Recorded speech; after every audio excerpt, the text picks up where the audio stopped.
Hi! Direct Kwentuhan with Ronald Carvalho. Ibang version. Solo-solo chika tayo ngayon. Hello everyone! Anong ichichika ko sa inyo ngayon? Hindi ko alam. Siyempre, first time ito. Andito kami sa aking latest favorite na hangout place, Night Owl Bar and Wine Bar and Cafe. Isa sa mga nare-relax kami lately dito sa lugar na to. So eto, binigyan nila ako ng buko shake with milk. Ang sarap.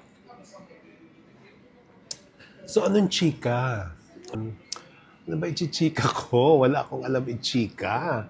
Siguro yung nakakatuwa na si Ate Mega Sharon ay gagawa na ng bagong teleserye after a long time. This time with GMA7 and ABS-CBN collaboration.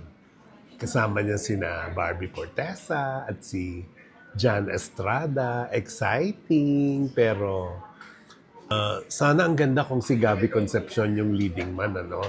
Pero due respect to John Estrada, na magaling na aktor, na nakasama na ni Sharon sa Caregiver, yung movie nila with Chito Ronyo. Kung Gabby, mas interesting ang teleserye. Total, ano naman si Gabby kontratado naman siya ng GMA.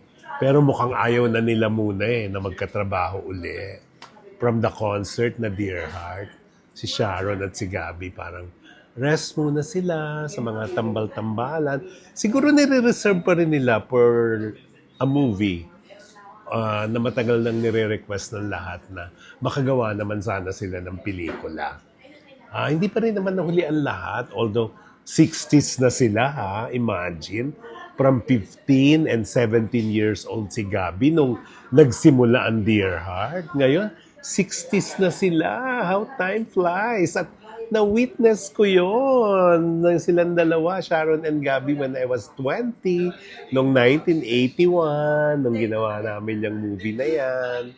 At hanggang ngayon, big stars pa rin sila at their own right. Walang tatalo sa love team ng Sharon Gabby.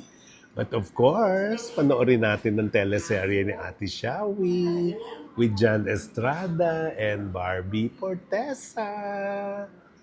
Yon ang chika for today. Bye for now.